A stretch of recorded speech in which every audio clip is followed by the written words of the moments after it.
You're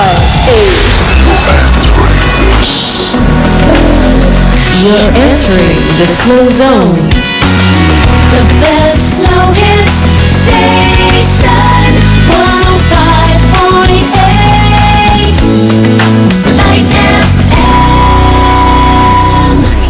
Now you're listening to Light Up Your Heart. Light up your heart with Aini Fauzia. Pernah suatu hari, saya melihat bapak dan ibu saya duduk sambil menangis.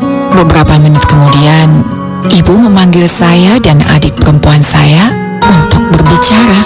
Kios kacamata bapakmu di pasar turi terbakar. Begitu kata ibu dengan terbata-bata. Sejak saat itu, ibu menjadi tulang punggung keluarga. Sebagai guru menjahit, saya melihat bagaimana perjuangan beliau mencari uang demi kami sekeluarga. Sungguh, saya kagum pada beliau. Meski saat itu kami agak sulit secara ekonomi, ibu tetap memberi makan seorang pengemis wanita tua yang hampir setiap hari datang ke rumah kami. Dengan tahu atau tempe goreng, ibu selalu berusaha memberi nasi panas dan sambal terasi biar enak makannya. Begitu kata ibu saya. Light audience, pengalaman itu telah membangun kesadaran saya bahwa ketika sulit secara ekonomi, bekerja keras tanpa mengeluh adalah jawabannya. Dan membangun kepedulian kepada sesama sangatlah utama. Tentunya agar hidup kita penuh syukur dan bahagia, bukan? Saya Aini Fauzia, leadership coach dari Aini Coaching untuk Light FM. Stay close to your family. Light FM.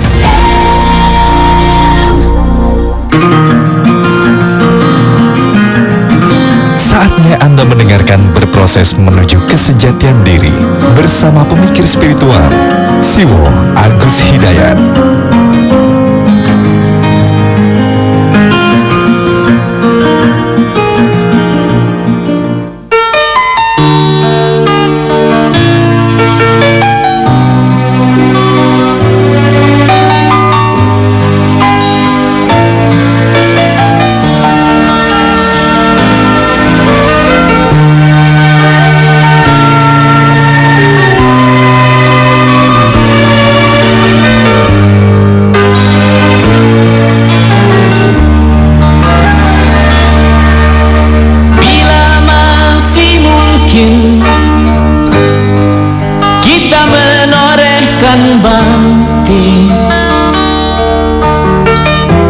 Atas nama jiwa dan hati tulus ikhlas,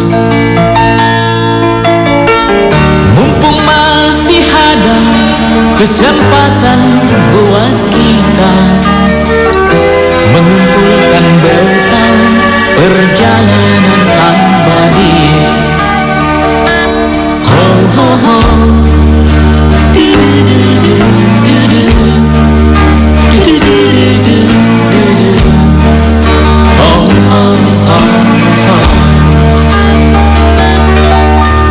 Kita pasti ingat tragedi yang memilukan. Kenapa harus mereka yang terpilih menghadap? Tentu ada hikmah yang harus kita petik. Atas nama jiwa, mari heningkan ciptaan.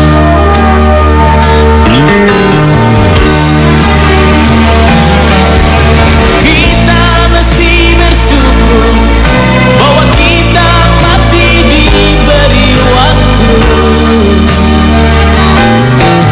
Entah sampai kapan, tak ada yang bakal dapat menghitung. Hanya atas kasih-Nya, hanya atas kehendak-Nya, kita masih bertemu matahari.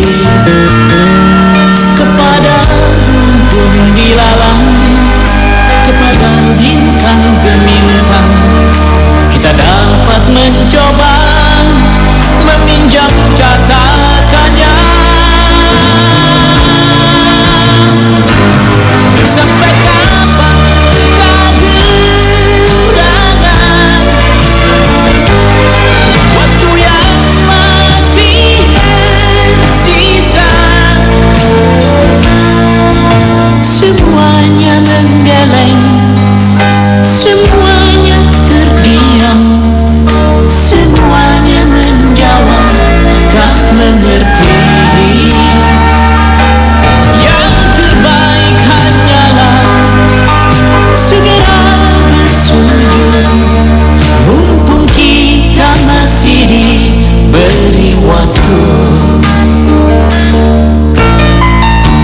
105.8 FM, the best slow hit station. Assalamualaikum warahmatullahi wabarakatuh, late audience.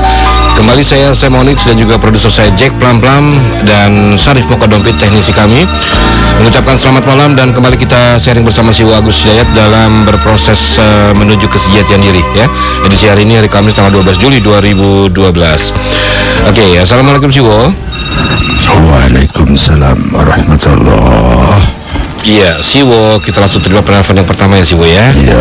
Oke, silakan. Light audience 0213983596 saya buka. Assalamualaikum. Waalaikumsalam warahmatullahi wabarakatuh. Ya, dengan siapa ini? Dengan Imron Imron di mana, Imron? di Bekasi. Kasih silakan. Iya, assalamualaikum Siwo.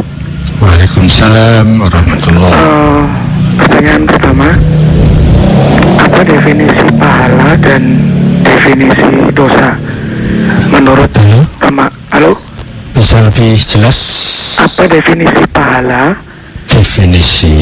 pahala dan definisi dosa menurut pemahaman Siwo?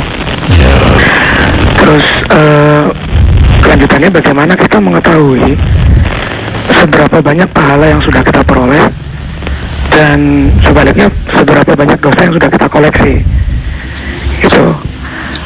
Itu yang pertama. Kemudian yang kedua, apa pemahaman Siwo tentang bahagia atau senang dalam hadis yang akhir-akhir ini sering kita dengar menjelang bulan Ramadan? Barang siapa yang senang atau gembira dengan datangnya bulan Ramadan, maka akan diampuni dosanya dan sebagainya.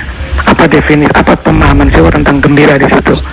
Itu aja. Baik, terima kasih Mas Imron. Assalamualaikum. Waalaikumsalam warahmatullahi wabarakatuh. Waalaikumsalam warahmatullahi wabarakatuh. Kita langsung mulai Siwo ya dengan sharing dari Imron tadi. Silakan Siwo. Ya.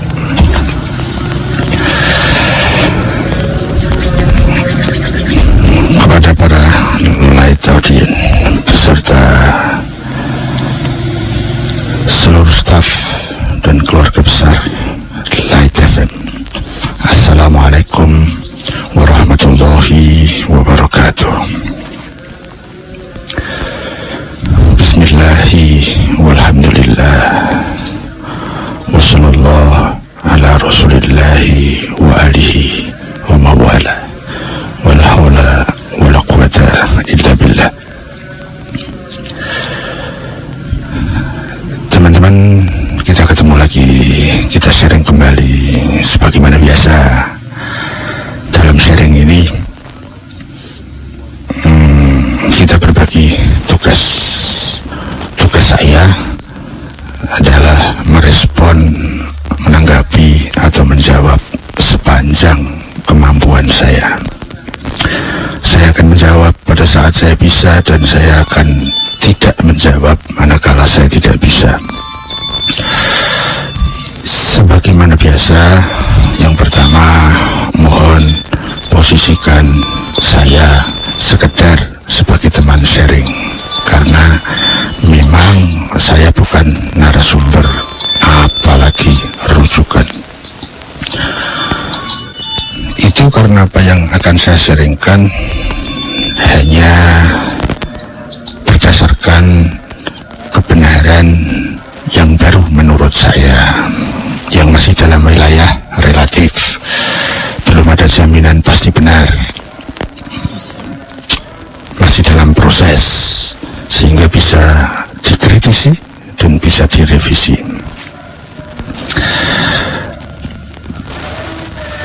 Yang kedua, apa yang akan saya sharingkan tidak dalam rangka mengatasnamakan apapun atau pihak manapun, tidak dalam rangka mewakili menurut Islam atau mewakili menurut yang benar, atau mewakili menurut hadis, menurut ayat, dan lain-lain. Bukan itu semua, tapi hanya menurut yang saya pahami, sehingga bisa diterima juga bisa ditolak. itu adalah kewajiban Anda. Kewajiban saya melaksanakan tugas sebaik-baiknya. Boleh diterima, boleh ditolak, boleh dikritisi, dan boleh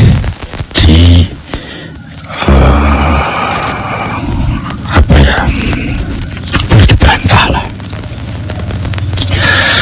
Seandainya dalam sharing ini ada perbedaan di antara kita, di antara saya dan Anda, itu sesuatu hal yang sangat logis, karena masing-masing kita kayaknya orang-orang yang sekelas saya masih dalam tahap terus berproses dan berproses, sehingga sering kita sekarang ini merasa memahami, meyakini sebuah kebenaran, namun pada proses berikutnya yang sering saya alami, ternyata sering mendapatkan kebenaran yang lebih bermutu, sehingga kebenaran yang lebih bermutu yang baru kita temukan itu merevisi ilmu dan pemahaman kebenaran yang sebelumnya.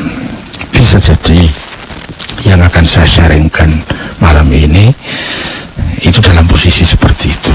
Jadi kebenaran yang saya pahami, saya yakini sementara ini, manakala bisa menemukan, mendapatkan, menggapai kebenaran yang lebih bermutu berdasarkan kaidah-kaidah yang mapan dengan argumentasi yang tertib, maka sangat tidak menutup kemungkinan kebenaran yang saya sharingkan malam ini bisa saya revisi kembali. Yang ketiga, karena kita sesama teman sharing, maka mari kita tambah fokus kita, perhatian kita, agar kita mampu dengan cermat mana yang harus saya terima, mana yang harus saya tolak. Terakhir, mohon jangan tergesa menerima dan jangan tergesa menolak. Menerima dan menolak merupakan satu keputusan yang menjadi sebuah sebab yang pasti akan diikuti oleh akibat logisnya, dan itu kewajiban kita bersama. Teman-teman, kita masuk ke topik pertama. Mas Imron di Bekasi, beliau mengangkat tentang apakah definisi pahala dan dosa. Tentu sepanjang menurut saya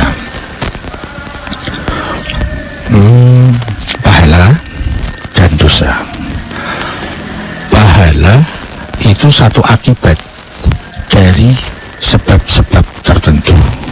Dosa juga adalah akibat dari sebab-sebab tertentu. Pahala adalah akibat dari perbuatan ibadah. Dosa adalah akibat dari perbuatan maksiat, kebalikan dari ibadah.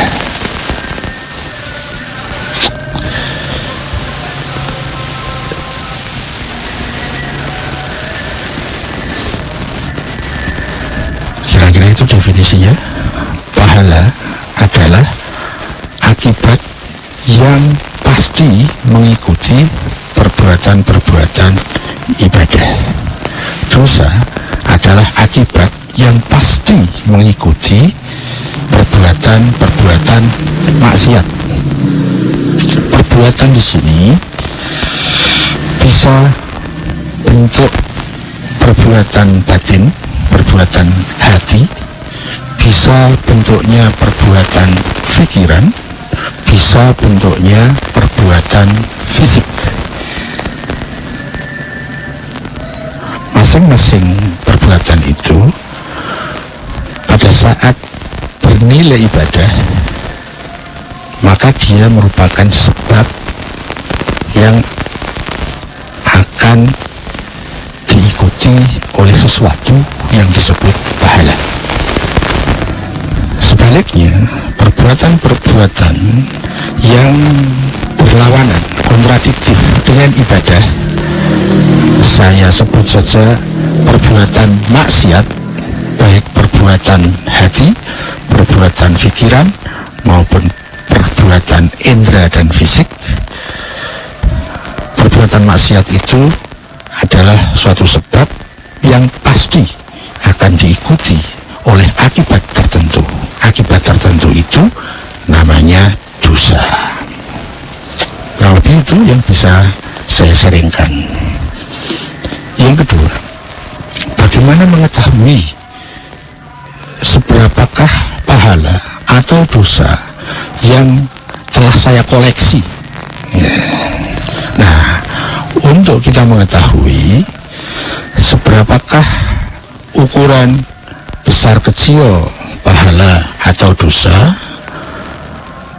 setahu saya kita harus kembali kepada informasi-informasi agama. Tidak bisa dengan menggunakan kaidah-kaidah sosial atau kesepakatan masyarakat atau kesepakatan manusia, hasil musyawarah misalnya. Tidak bisa, karena ini menyangkut hal-hal bukan saja akibat-akibat yang fisik, namun juga akibat-akibat yang sifatnya spiritual. Ada yang akibat itu akibat dekat, fisikal, sehingga diikutinya cepat.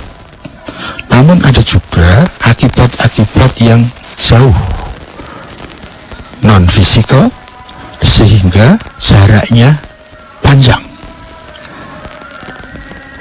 Ada satu perbuatan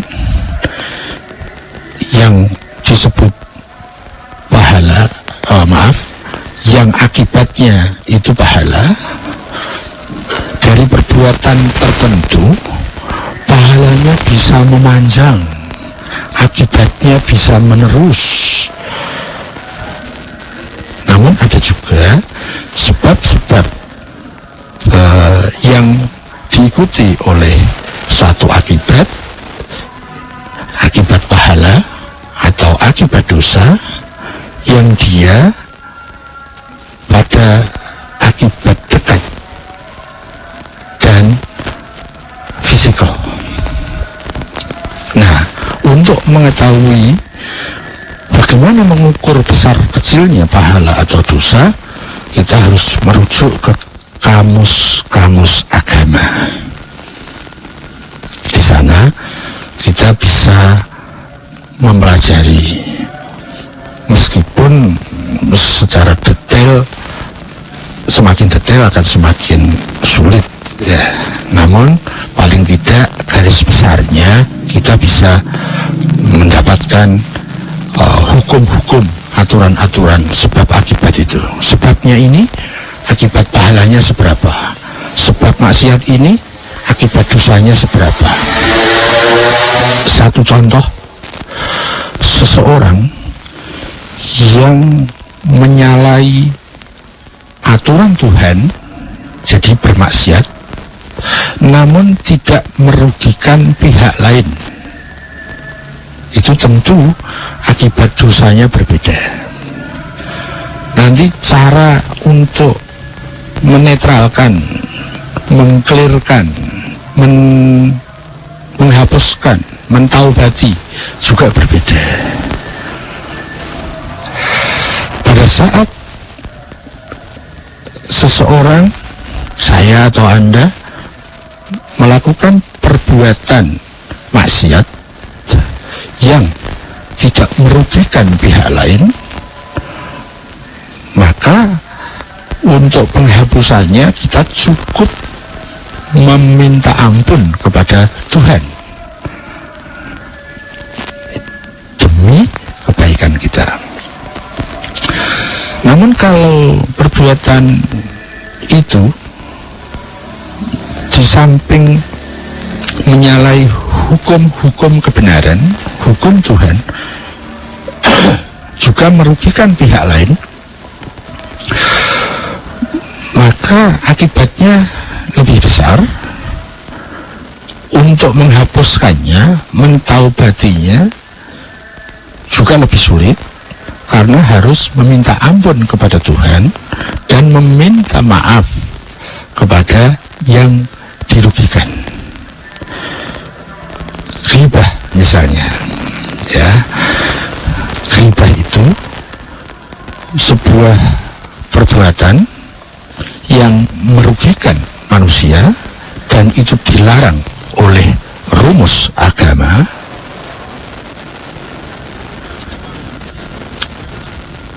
Itu akan merugikan orang lain dan menyalahi hukum Tuhan.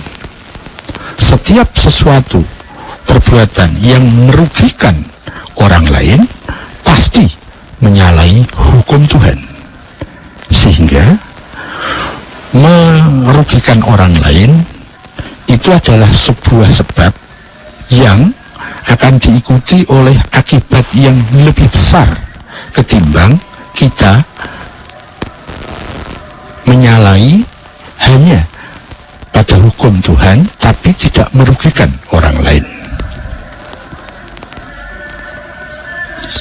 Itu contohnya bahwa kita bisa mempunyai ukuran global, mana pahala yang lebih besar, mana dosa yang lebih kecil. Ya, contohnya seperti itu secara global seperti itu. Nah, bagaimana kita bisa mengukur seberapa pahala dan dosa yang sudah saya koleksi? Tentu itu butuh kecermatan membaca diri, butuh kecermatan mengkoreksi diri, butuh kecermatan dalam mengevaluasi diri. Sering disebut dengan bermuhasabah. Dirinya dihisap, dihitung, ya, dihisap itu dihitung. Ya, sering disebut dengan muhasabah. Yuk, kita sering muhasabah. Yuk, misalnya kalau pada malam hari kita hitung-hitung hari ini seberapa pahala dan dosa yang sudah saya koleksi. Pada saat kita merugikan orang lain, jelas dosanya lebih besar dibandingkan pada saat kita menyalahi Tuhan tetapi tidak merugikan orang lain. Karena setiap kita merugikan orang lain pasti menyalahi hukum Tuhan. Ya, kira-kira itu sebagai gambaran. Kemudian pertanyaan ketiga, untung tadi dinyatakan menurut saya, gitu ya, karena berangkat dari sebuah hadis yang terkait dengan akan hadirnya bulan suci Ramadan. Di sana ada ungkapan yang terkait, tadi disebut ada bahagia atau senang pada saat akan bertemu dengan bulan Ramadan, maka akibatnya akan begini-begini. Kalau tidak salah tadi disebutkan dosa-dosanya akan dihapus misalnya, kalau nggak salah tadi begitu. Banyak kajian-kajian terkait dengan riwayat masalah ini.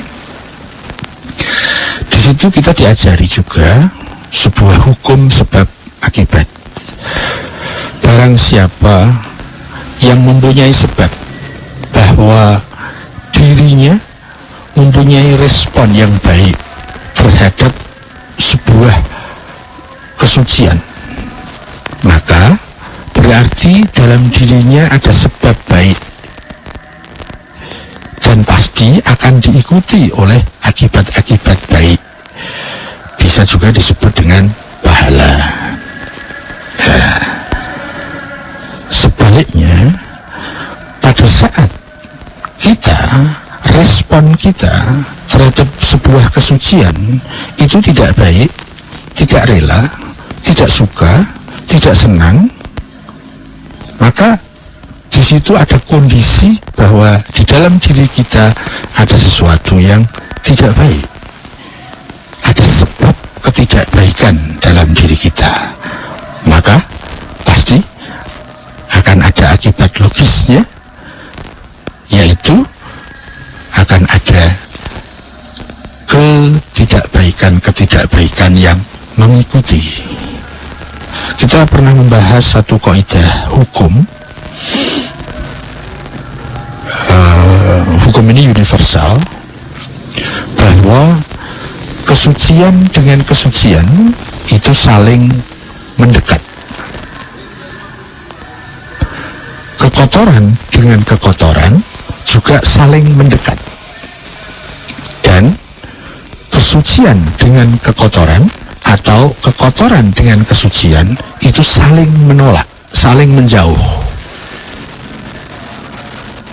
Pemahaman global saya pada saat mempelajari riwayat-riwayat terkait dengan ini, orang, saya atau Anda, mempunyai kondisi-kondisi spiritual kepribadian yang saat ini, yang kita tidak pernah menipu terhadap kondisi kepribadian kita sendiri. Apakah pada saat mau kedatangan sesuatu yang penting dan baik, kita respon kepribadian kita itu merasa senang atau tidak, merasa rela atau tidak, merasa suka atau tidak. Dalam kasus ini adalah akan hadirnya bulan suci Ramadan. Gambaran contoh, analoginya begini. Manakala kita ada informasi yang valid akan kedatangan tamu yang membawa hadiah untuk kita, hadiahnya berupa sebuah mobil misalnya. Nah, bagaimana respon kita? Itu otomatis ada dalam diri kita. Merasa senang atau tidak, merasa rela atau tidak akan kedatangan tamu itu yang akan membawa hadiah itu. Ya, itu sangat sesuai dengan kondisi kita. Ada loh yang dia mendapat berita akan kedatangan tamu, yang tamu itu akan membawa hadiah mobil. Namun respon per individu bisa berbeda. Misalnya satu contoh begini, saya pernah mengalami hal itu.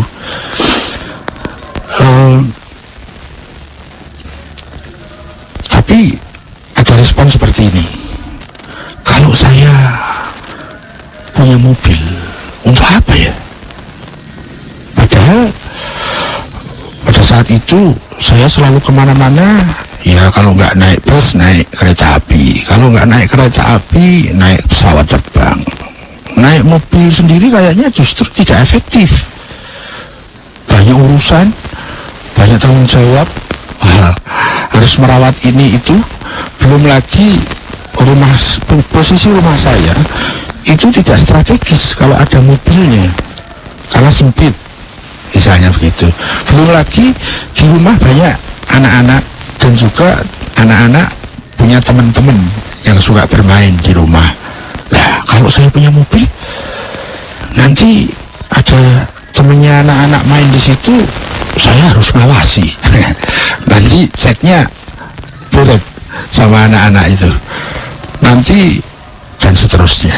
Belum lagi nanti perawatannya, harus ngetap olinya, harus bayar pajaknya, dan padahal saya tidak butuh kayaknya mobil itu. Ya, ada respon seperti itu. Tapi bagi pribadi lain yang dia memang butuh mobil, tentu responnya berbeda. Wah, kebetulan banget ini, saya butuh mobil, dan mobil itu akan sangat fungsional bagi di bisnis saya misalnya pas ini, jadi dia cocok banget. Bukan hanya rela, dia seneng dia. Ya misalnya seperti itu. Masing-masing pribadi itu punya kondisi spiritual, punya kondisi kepribadian yang berbeda-beda sesuai dengan tahap-tahap proses masing-masingnya. Bagaimana menghadapi datangnya tamu tadi, itu akan punya respon yang berbeda-beda. Bagaimana terhadap datangnya Ramadan akan punya respon yang berbeda-beda. Seberapakah seseorang itu punya makrifah terhadap sang tamu? Seberapa orang itu punya makrifah, itu maksudnya pengenalan, pemahaman, keyakinan. Seberapa manfaat, seberapa butuh terhadap kehadiran sang tamu tadi. Semakin dia paham dan semakin dia butuh, maka pasti responnya, pasti dia bukan saja rela, tapi senang. Karena dia akan mendapatkan sesuatu yang fungsional, yang dia butuhkan, yang manfaatnya penting bagi dirinya. Ya kurang lebih seperti itu. Juga terkait dengan akan hadirnya bulan Ramadan, masing-masing kita itu sudah mempunyai kondisi berdasarkan sebab-sebab masa lalu kita. Apakah kita merasa rela? Oh, bukan hanya rela, senang dan suka. Itu masing-masing kita sudah punya sesuai dengan kadar sebab-sebab masa lalu kita, dan itu tidak bisa ditipu. Sehingga itu juga bisa menjadi salah satu ukuran untuk muhasabah diri. Seberapa baikkah kondisi spiritual saya pada saat kita mau kehadiran bulan Ramadan.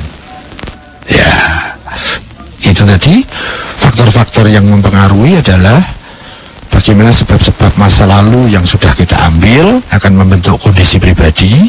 Seberapakah makrifah kita terhadap bulan Ramadan, seberapakah pengenalan, pemahaman, keyakinan kita terhadap bulan Ramadan, apa saja manfaat yang akan bisa diraih dari bulan Ramadan, dan sebagainya. Kemudian seberapakah saya butuh terhadap bulan Ramadan. Itu akan sangat menentukan respon dalam diri kita masing-masing, dan itu tidak bisa dibuat-buat. Jadi coba kita tanya pada diri kita masing-masing, bagaimana respon saya terkait sebentar lagi akan datang bulan Ramadan. Itu bisa menjadi salah satu alat untuk checking terhadap diri kita. Ya, kalau bulan Ramadan itu merupakan bulan pensucian, kalau bulan Ramadan itu merupakan bulan pertaubatan, merupakan bulan medan penghapusan dosa misalnya, ya seberapa respon kita terhadap itu sangat tergantung dengan yang tadi kita bahas itu, kurang lebih seperti itu. Sehingga sebab-sebab yang sudah ada dalam pribadi kita saat ini yang menentukan apa dan seberapa mutu respon saya terhadap bulan Ramadan, itu akan menjadi sebab dan akan diikuti oleh akibat logisnya. Akibatnya pahalanya besar, akibatnya penghapusan dosanya juga besar, atau sedang-sedang saja, atau bahkan kecil, atau bahkan kita merasa tidak suka, sehingga kita tidak akan mendapatkan akibat-akibat yang semestinya dari hadirnya bulan Ramadan itu. Kurang lebih yang saya bisa sharingkan seperti itu. Jangan berharap yang tak mungkin, dan jangan menentang sesuatu yang sudah pasti. Itu salah satu hukum. Kalau kita berharap yang tidak mungkin, siap-siaplah kita kecewa, susah, resah, gelisah. Kalau kita menentang yang sudah pasti, siap-siaplah kita akan morat-marit kehidupan kita. Ya, apakah kesucian bulan Ramadan itu sebuah harapan yang tak mungkin atau sebuah kepastian bahwa Ramadan itu pasti bisa memperbaiki kita, atau bahwa Ramadan itu sesuatu yang nonsen misalnya. Itu sangat tergantung kepada proses dari masing-masing kita, dari sebab-sebab yang kita ambil kemarin dan masa-masa lalu kita akan membentuk satu akibat kepribadian dalam diri kita. Yuk kita saling muhasabah. Seberapakah respon saya, seberapakah mutu saya manakala mau kedatangan tamu yang namanya bulan suci Ramadan. Kalau begitu Mas, atau satu lagi begini, kalau terkait dengan penghapusan dosa yang dikaitkan dengan bulan suci Ramadan, itu sepanjang yang saya tahu terkait dengan jenis dosa yang hubungannya kepada Tuhan, bukan merugikan manusia. Kalau kita punya dosa yang terkait dengan merugikan manusia, tidak bisa dihapus dengan Ramadan, karena kita harus meminta maaf kepada orang itu, kita harus meminta ridho, rela dari orang itu. Pada saat kita pernah menghibah dia, kita harus meminta maaf terhadap apa yang sudah kita ghibahkan.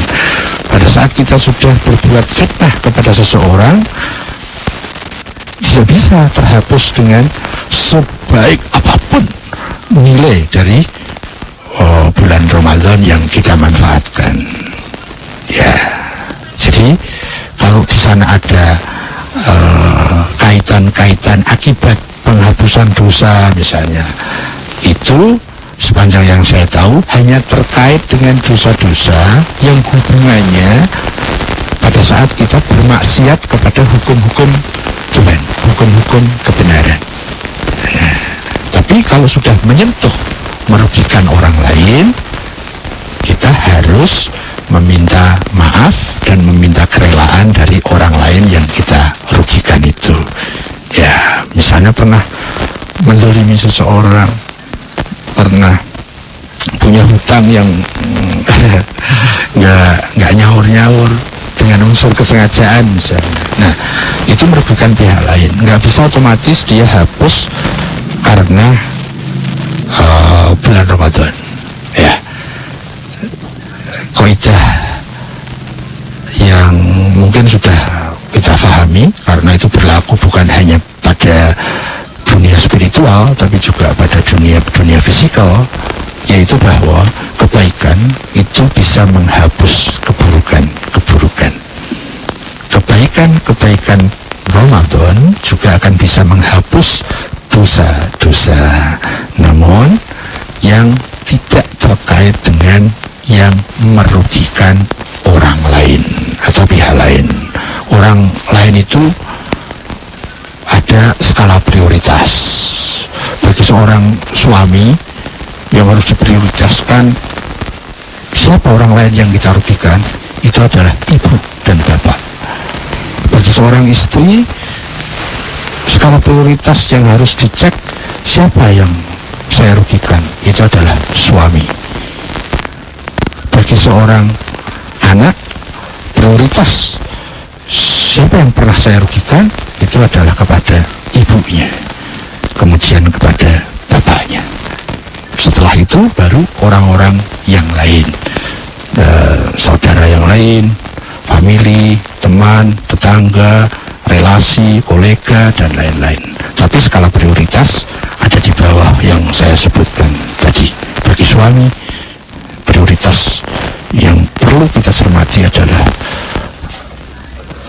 apa yang pernah saya membuat rugi kepada ibu dan bapak. Bagi seorang istri, apa saja yang saya pernah merugikan kepada suami, kemudian kepada ibu dan bapak. Bagi anak, yang prioritas adalah apa saja yang pernah saya merugikan kepada ibu dan bapak, lalu kepada kakak, adik, Kira-kira begitu yang bisa saya sharingkan. Mudah-mudahan tidak bos. Kembali ke bos. Oke bos. Kita kembali terima penelpon ya si Wo ya. Silakan 021396335906 ya 3983596 kembali saya buka. Oke. Assalamualaikum. Waalaikumsalam. Ya, dengan siapa ini? Muhammad. Muhammad di mana? Bogor. Di mana? Halo. Di mana Muhammad? Yuk. Di Bogor. Di Bogor ya. Ayo. Iya. Oke, silakan. Assalamualaikum Pak Sibu. Waalaikumsalam warahmatullahi. Ini mohon sharingnya, ada informasi di dalam pernikahan itu ada istilah kufu. Yuk. Pernikahan yang sekufu, tidak sekufu. Ya. Jadi mohon sharingnya terkait hal tersebut. Terima kasih Pak Di. Iya, terima kasih. Assalamualaikum. Baik, silakan si Bo. Waalaikumsalam. Mas Muhammad di Bogor. Kufu dalam istilah pernikahan, sepanjang yang saya tahu, kufu itu bahasa Arab. Bahasa Indonesia bebasnya itu adalah setimbang, sebanding, selevel. Ada salah satu kaidah, salah satu rumus, dan rumus ini dalam masalah pernikahan, maksudnya pranikah ya, pada saat mencari suami atau mencari istri, apalagi bahkan kalau mencari jodoh, masalah kufu itu sepanjang yang saya tahu sangat penting. Di samping yang penting lainnya, misalnya kalau menilai itu pertama, nilailah pribadinya. Bagaimana untuk bisa menilai pribadi seseorang? Surveilah, cermatilah tujuan hidupnya apa, cara berpikirnya bagaimana, kewaspadaan dalam motivasi, niat dan semangatnya bagaimana, orientasi hidupnya bagaimana. Ya, kalau memakai 3 validator itu kayaknya cukup untuk kita bisa melihat pribadi seseorang. Bagaimana fokus tujuannya, bagaimana kewaspadaan niatnya, dan bagaimana konsep konsentrasinya terhadap tugas sehingga hidupnya tidak overlapping. Ya, setelah itu baru kita melihat ke hal penting yang lain. Tapi kalau tidak 3 validator tadi masuk, itu kayaknya kita sudah dapat deh. Karena kita menikahi seseorang itu yang kita nikahi pribadinya, bukan casingnya. Ya, kalau casingnya ya dulu mulus, dulu cantik, dulu tampan, tapi ya kalau sudah 50 ke atas ya sudah kendor semua loh. Kita tertipu kalau kita terjebak pada casing. Meskipun casing itu juga diperhitungkan di dalam rumus, meskipun dia masuk pada fase ketiga ya, setelah kepribadian, kemudian yang sangat mempengaruhi, yang ada potensi pada diri seseorang, yaitu pembibitannya, bibit. Nah, bibit itu kita mesti menengok kepada ibu dan bapaknya. Ya, itu sangat mempengaruhi potensi yang ada pada seseorang yang akan kita nikahi. Baru kemudian casingnya, bodinya cantik, tampan, dan yang keempat adalah faktor ekonomi. Sayangnya kalau sekarang kan bolak-balik. Yang penting casingnya dulu, ekonominya dulu, pribadinya yang penting cinta. Ya, cinta sebuah keputusan tanpa data, tanpa analisa, itu sebuah keputusan yang gila. Memutuskan mau menikahi seseorang kok tanpa data, tanpa analisa. Nah, rumus lain yang juga sangat penting itu masalah kufu. Kufu itu kesetaraan, keseimbangan, kesebandingan, level. Ya, misalnya begini. Kalau saya menilai bahwa diri saya itu nilainya 7, kita jangan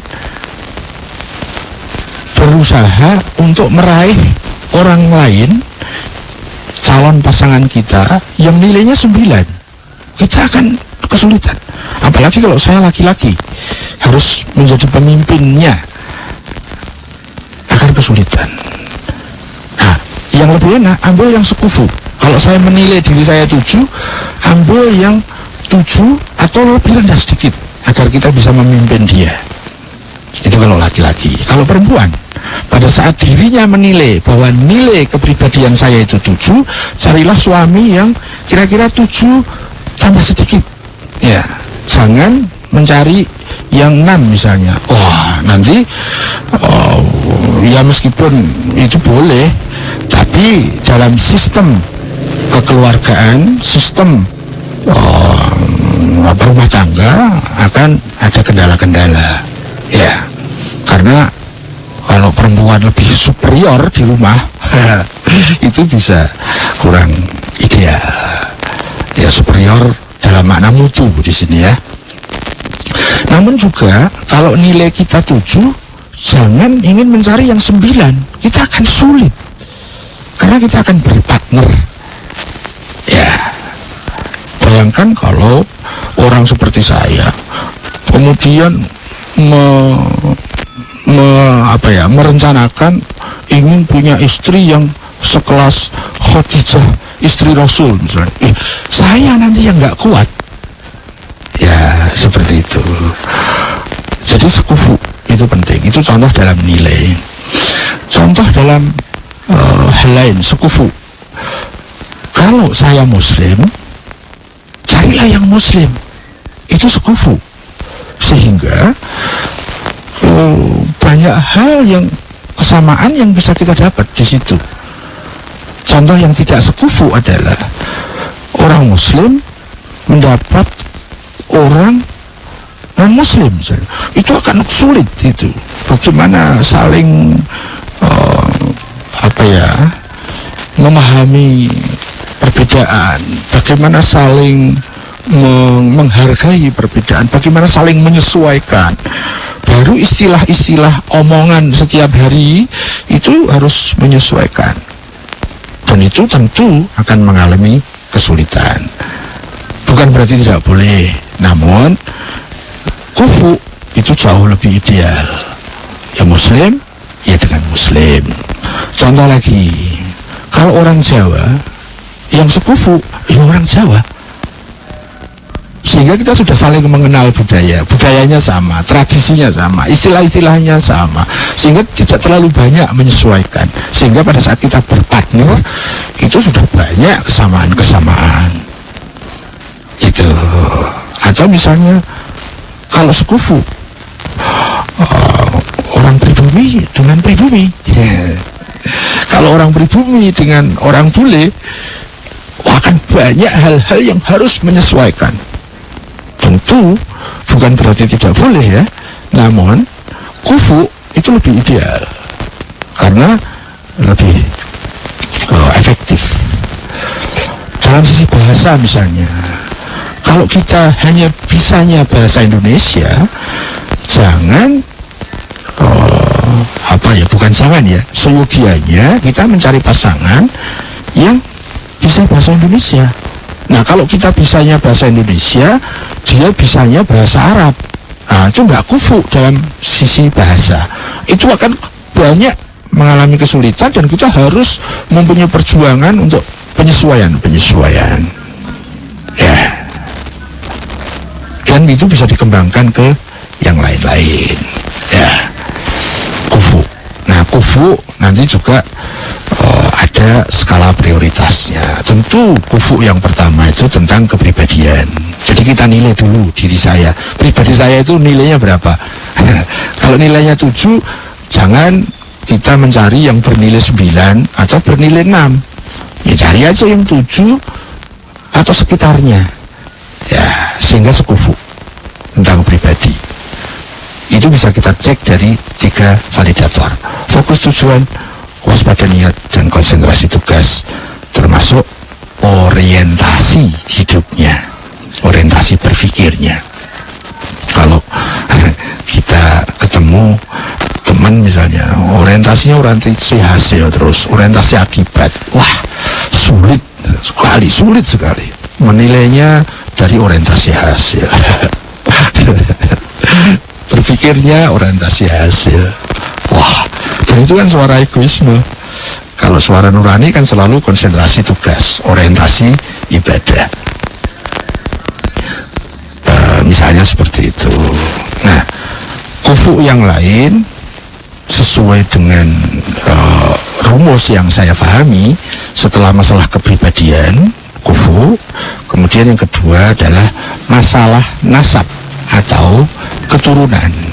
Ya, kalau berdarah biru ya yang selevel, yang sedarah biru itu akan berpartner, akan lebih efektif. Ya, kalau ya begitulah kira-kira, bisa dikembangkan sendiri. Kemudian yang ketiga, prioritas ketiga adalah masalah casing, masalah fisik. Kita coba nilai body fisik saya, ketampanan dan kecantikan saya itu nilainya berapa. Kalau nilainya 7, ya jangan kita berharap orang yang nilainya 9, 10 sehingga nggak imbang. Nah, itu tidak efektif. Bukan berarti tidak boleh ya, tapi kalau mau yang ideal ya yang sekufu. Ya, baru kemudian nanti masalah perekonomian. Ya, kurang lebih seperti itu yang saya pahami dengan kufu. Dan kufu itu sangat penting, paling tidak menurut sepanjang pemahaman saya. Ya, tapi yang lebih penting lagi, kufu jangan kita larikan ke orientasi hasil. Kufu akan menjadi efektif kalau kita masukkan dalam orientasi tugas. Jadi tugas saya mencari istri atau mencari suami, apalagi mencari jodoh, kita masukkan kufu itu dalam rangka melaksanakan tugas. Jangan kita kemudian orientasi hasil. Kita orientasi tugas saja. Mau dapatnya cepat atau dapatnya lama, itu kan ada hukumnya sesuai sebab-sebab masa lalu kita. Ya kalau kita ini faktor bunganya banyak, ya kupu-kupu banyak yang datang. Tapi kalau faktor kebusukannya banyak, ya yang datang ya lalat hijau. Misalnya seperti itu. Udah ada hukumnya sendiri-sendiri. Gitu deh. Yang penting kita orientasi tugas. Kita ngambil sebab-sebab yang baik. Jangan berharap yang tak mungkin. Jangan menentang sesuatu yang sudah pasti. Ya, akibat itu pasti setelah adanya sebab. Ya, fisik, casing, kecantikan, ketampanan itu akan mengkerut, akan lembek, akan lentur, akan bubar, akan rusak. Itu pasti. Jangan menentang kepastian. Kita yang akan resah, gelisah, susah. Dan jangan berharap yang tak mungkin. Jangan berharap akan hidup terus. Jangan berharap tak pernah sakit. Itu mustahil. Ya, kalau kita berharap yang mustahil, berharap yang tak mungkin, ya siap-siap kecewa. Tapi kan bahasa basi kita itu kan selalu mengatakan mudah-mudahan sehat selalu. Ya mana bisa sehat selalu, karena fisik, akhir dari kepastian fisik itu adalah sakit, rusak. Jadi ya itu cuma basa-basi aja. Ya mudah-mudahan sehat selalu. Itu sesuatu yang tak mungkin. Bosok sehat selalu, ya nggak bisa lah, karena kita tahu kepastian dari masa depan fisik kita, kepastian dari kemulusan pipi kita. Sudah pasti nanti akan kendor, ya akan kempot. Kepastian dari gigi kita pasti akan rontok. Dah, jangan berharap yang tak mungkin, jangan menentang kepastian. Iya, ada logo baru ini kayaknya. Lanjut bos. Iya baik Siwo, terima kasih. Mas Sam. Ya. Jangan berharap yang tak mungkin. betul. Jangan menentang kepastian. Kau pasti mati, Bung. Betul Siwo. Ya. Kita kan hanya masih mengantri aja nih Siwo. Ya iyalah. Lucunya kalau ada orang mati kita nggak rela toh. Itu pertentangan dengan kepastian toh. Padahal kita sendiri ngantri ya sih ya. Nah iya, aneh loh. Ya, padahal kalau ada orang bilang 5 kali 5 sama dengan 30, kita rela nggak? Iya. Nah iya, sebabnya ada, akibatnya nggak boleh terjadi. Lucu kan? Sesuatu yang pasti kita nggak rela. 5 kali 5, 25 kita nggak rela. Gimana sih? Ya baik Siwo, kita punya waktu sekitar 2 menit ke depan Siwo. Jadi mungkin kita akhiri Siwo ya. Ya satu lagi boleh? Dengan 2 menit bisa ya Siwo ya? Boleh. Oke silakan. Nah kemudian 021398350906 saya coba buka.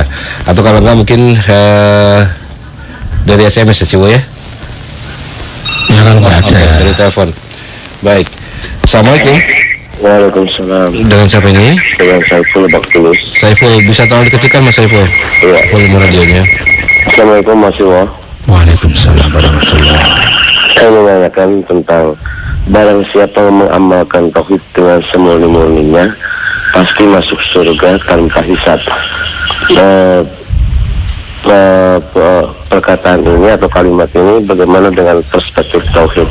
Mohon penjelasan atau sharingnya dari pemahaman Mas Iwo. Terima kasih. Iya baik. Ya assalamualaikum. Terima kasih Saiful di Lebak Bulus. Silakan Siwo. Iya, ada kalimat dan kayaknya beliau meminta tanggapan saya terhadap kalimat itu. Barang siapa mengamalkan tauhid semurni-murninya pasti dia masuk surga tanpa hisab. Bagaimana tanggapan saya terhadap kalimat ini? Ya, saya tidak mempermasalahkan kalimat ini dari mana, dari siapa, ya, tetapi yang lebih penting adalah ada kalimat seperti itu, ya. Nah, kalimat ya karena waktunya sempit, saya agak persingkat ya. Di sana ada tauhid semurni-murninya. Nggak ada, tauhid ya pasti murni, nggak ada tauhid yang tidak murni. Barang siapa mengamalkan tauhid semurni-murninya, itu apa ya namanya, parabolik saja, jadi takkid, penegasan. Tapi bisa menjebak kalau tidak hati-hati. Cukup dengan mengamalkan tauhid pasti murni, nggak ada tauhid yang, kalau tauhid yang tidak murni ya bukan tauhid namanya. Tauhid yang semurni-murninya, ya itu mungkin bahasa penyangatan saja. Tapi hati-hati, bahasa penyangatan kadang sering justru membuat kita salah paham. Barang siapa mengamalkan tauhid, dia pasti masuk surga tanpa hisab. Nah, di sini ada dua hal. Apakah definisi surga dan apa definisi hisab? Ya, itu kayaknya di waktu yang lebih longgar kita bisa sharing. Untuk Mas Saiful bisa menghubungi saya lewat HP FM. Ya, tapi di sana ada hubungan sebab akibat. Sebabnya adalah hidup bertauhid. Akibatnya masuk surga tanpa hisab. Ya, sementara ini surga menurut definisi kita masing-masing dan yang dimaksud tanpa perhitungan, tanpa hisab, sesuai dengan pemahaman kita masing-masing. Ya, namun hubungan sebab akibat ini apakah pasti? Ya, sepanjang yang saya pahami, hidup bertauhid sebagai sebab akibatnya adalah surga, itu sudah pasti. Itu sebuah hubungan sebab akibat yang pasti.